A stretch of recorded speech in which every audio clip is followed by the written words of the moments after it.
Helping Hands is the program where we celebrate the people and organisations who make the world a better place.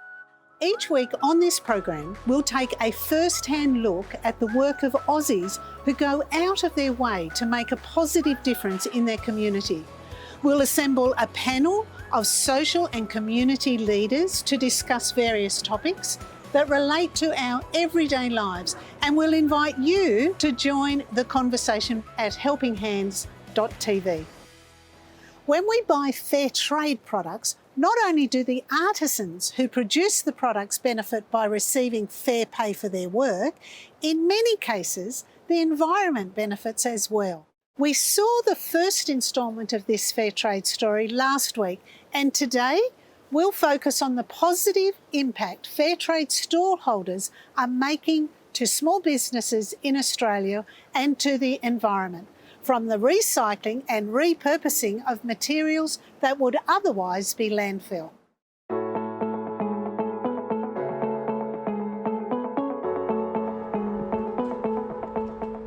I'm Caroline. I'm from a company called Created by Culture, as well as a brand called Adinkra Designs. I've been here pretty much my whole life, but I'm born in Ghana in West Africa. And what I'm doing is I'm really trying to focus on building the profile of some of the artisanry that sits in Ghana and some of the skillmanship and craftsmanship that's there. So I actually support artisans in Ghana.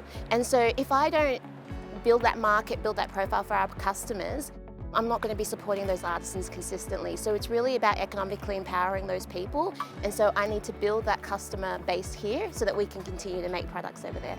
I'm hopeful that people will come to the market and really understand where these products come from, understand that there's something really special about the fact that they're all, done by hand and almost different and unique and imperfect. We've been trying to focus a little bit of our attention on our own ethical consumerism, and so this is kind of a way for us to kind of put our money where our mouth is to some degree, to kind of say, if we're going to be ethical in our consuming practices, then why don't we do something that makes it a little bit easier for us to do that. Another is to invite our community in. We have this facility, and we know that you don't have to be a person of faith to be concerned about just practices around the world, to want the end of slavery, to make sure the things that we buy are, in the best sense of the word, guilt-free. And so it's an opportunity for us to invite our wider community in as well.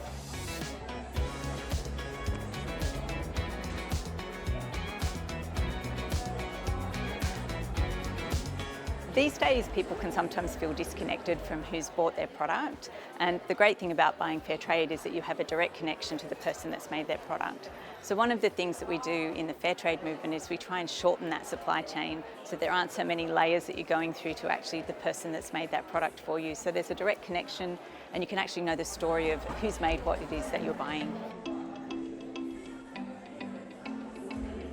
So it's all made from recycled glass. Yeah, I can actually show you. So in Ghana, West Africa where I'm from, what we're actually doing is we're collecting bottles and glass, we're grinding it, we're melting them down in our traditional kilns, and then basically what they do is they then send me the beads, and then I make all the jewellery here by hand. Yeah, so it's a whole process, but we get there. Yeah, we have a lot of rubbish in Ghana, so we're just trying to do our bit to clean up the environment. A lot of rubbish. Yeah, exactly. Oh, thank you. Yeah, the chains are really popular. And the rings are adjustable, so all you have to do is widen them or tighten them, and they can fit any of your fingers. I've been talking to a lot of people around basically the skillmanship and the craftsmanship that goes into each of our pieces. People have really just loved how innovative we are in Ghana, creating new things out of rubbish and recycling, and it's just been great to be able to share with people how we're collecting rubbish, we're melting it down and creating something new and beautiful.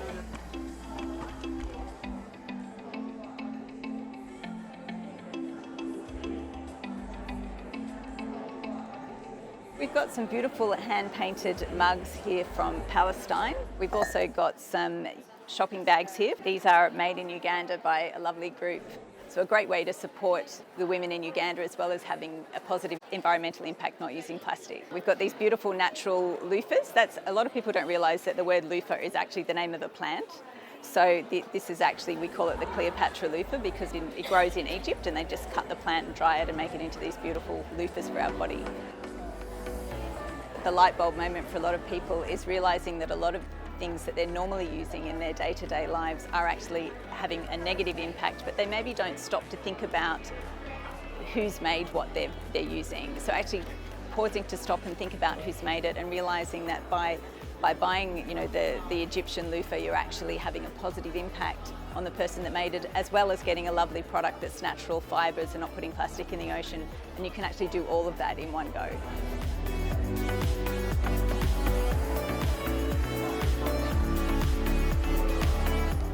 It's great to be doing something in the community that really matters, and to introduce people to what we're on about. We are against slavery in all its forms. Coming up after the break. Makes a difference to the environment, obviously with the utilisation of the waste, and it creates job opportunities in Southeast Asia as well.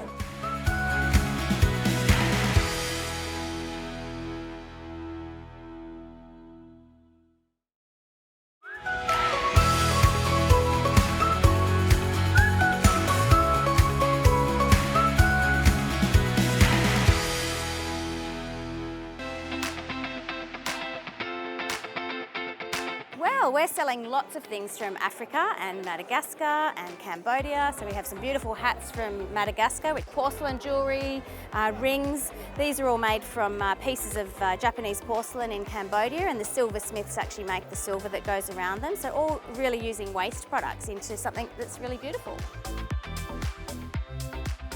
Ethical consumerism is wrapped around the idea that everyone in the supply chain ends up getting a fair wage. It's kind of how that works. So that nowhere along the line is anyone mistreated or enslaved or oppressed, so that we get a kind of a good deal.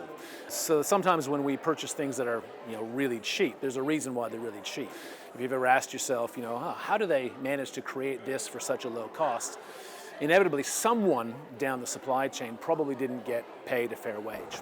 And because that's kind of blind to us, it's kind of outside of our immediate purview, we end up kind of getting these good deals and other people get ripped off. And so the idea is that in ethical marketplaces like this, all the way down the supply chain, we know that those who have done the work, who have been involved in the manufacturing and even the supply of the goods, have been paid a fair wage.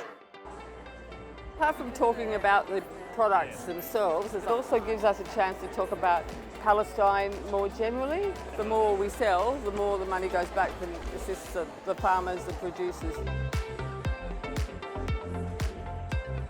Barton and Leone's stand with the repurposed cement bags has really caught my eye, that they've made into wallets and handbags and those sorts of things. I just think there's something really quite clever about reusing something in such an obvious way, a product that is made out of something that normally would be in landfill. And it's got a really lovely feel to it, like the texture of it is great, the logos are unexpected. So yeah, that's probably the thing that's caught my eye the most.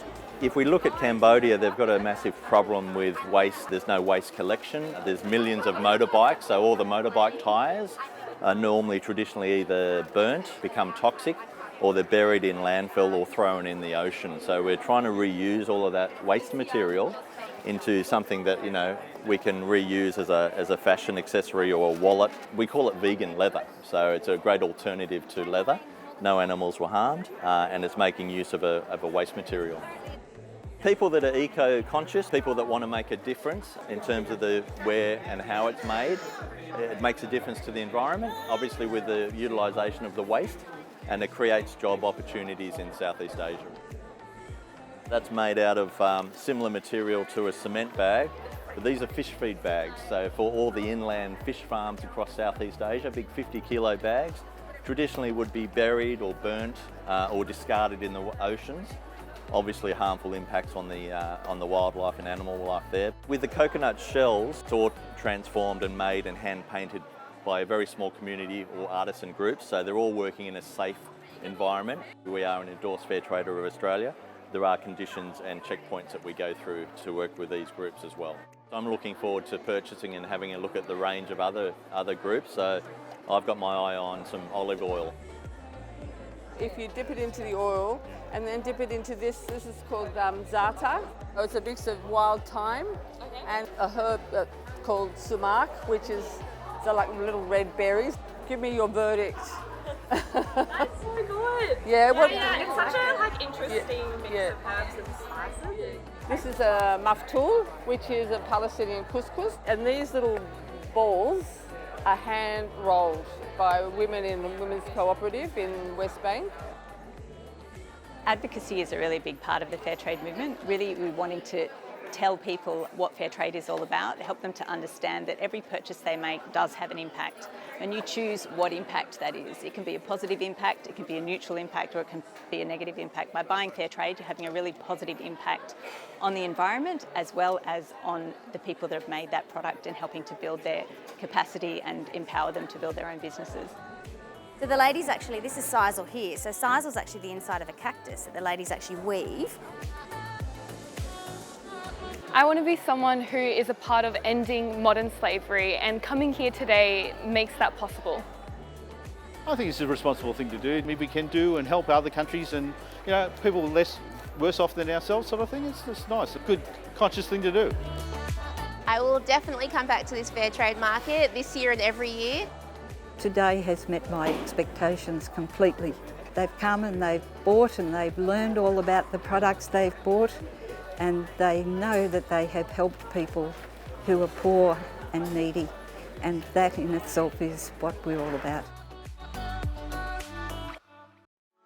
If you are a helping hand or would like to see a helping hand from your local community featured on this program, visit our website and be in touch. We'd love to hear about the people and organisations across Australia who are making the world a better place. Jump onto our website to find out more about the positive impact fair trade is having here in Australia and around the world.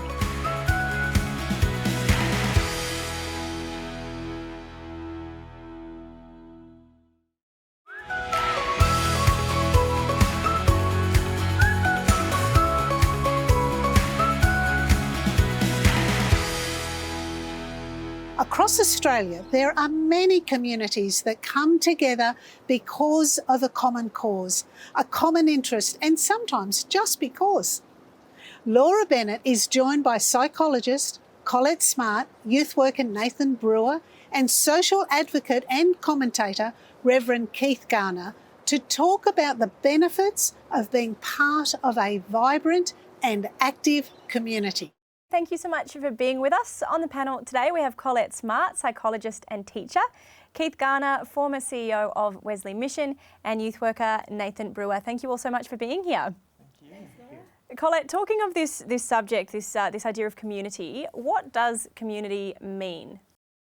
I think that's going to look very different for any viewer who's watching. I think it depends on the individual, it depends on your culture. And, we actually have something I teach in undergrad psychology on collectivistic versus individualistic cultures. Collectivistic cultures would see everything that they do being impacted by, and what they do impacts their community. So a lot of reciprocity that happens there. Individualistic cultures really are a lot about what motivates me, what is good for me. And I don't mean that to sound selfish. Some of that is a wonderful thing, but we see in a lot more Western cultures is individualistic cultures, and a lot more Asian, African, Indigenous communities, those are collectivistic cultures. So really community is going to look very different depending on your culture, your community, your background. And I think that's where we have to tap into what is working for my community or my family. And Keith, in the areas you've worked in with Wesley Mission, not-for-profit sector as well, what are some of the communities that you've really helped shape? Many areas are important, but coming to mind, you go into a workplace, you find that it's interesting. Many people in a workplace want an identity as a community, not just to get a salary or to earn some money. They want to be a community. And Nathan, in the work that you're doing, I imagine it would be easy for people to just assume that young people find support in online community, in chat groups, etc. What does community look like for teenagers? What do they need to really create a healthy one? Yeah, it's a really good question, because they are more online than any of us were.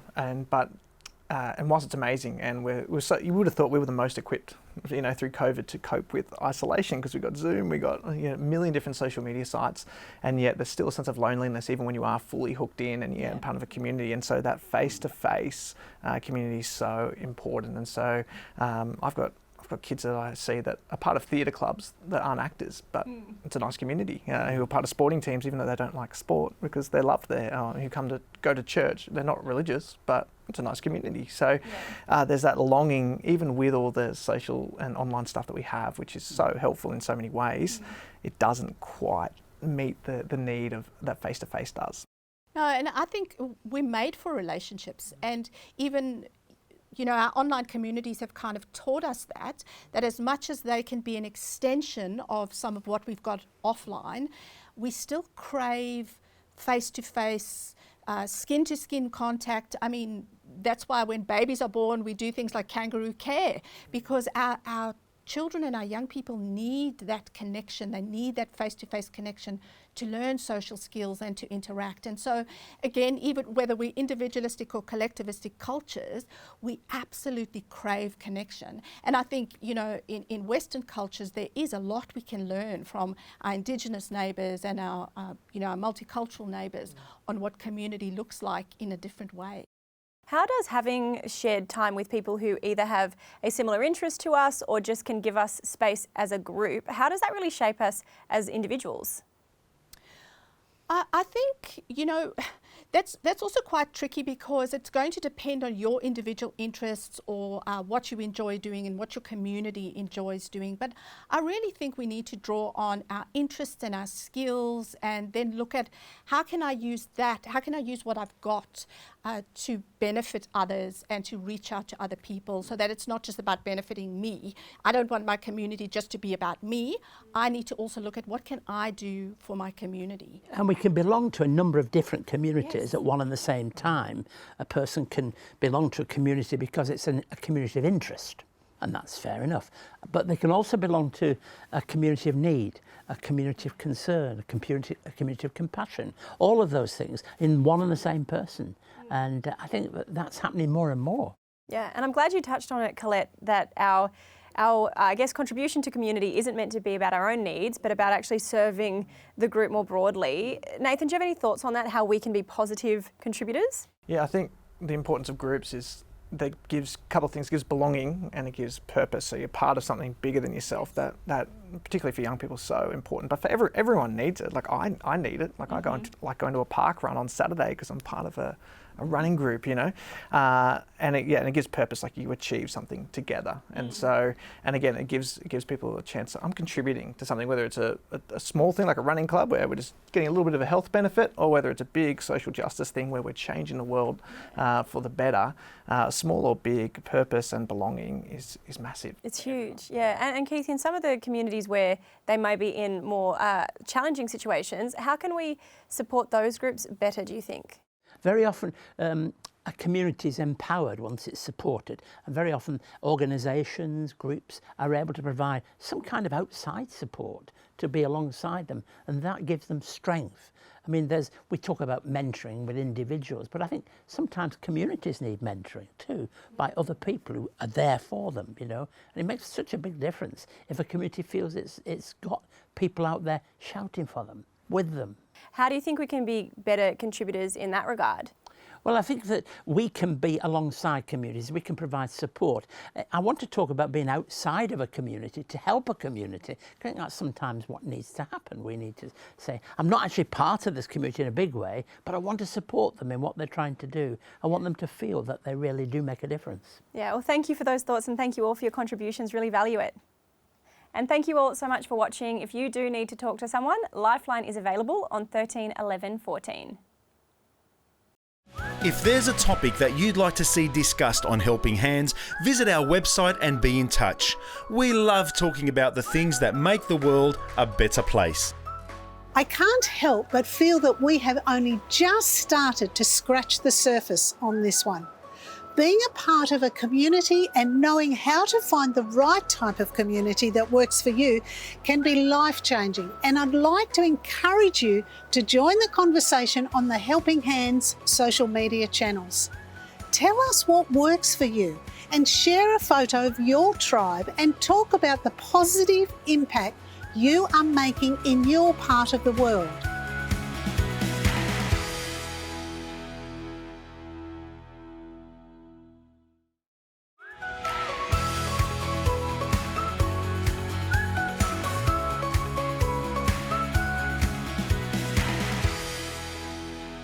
I hope you enjoyed today's episode of Helping Hands as much as I did.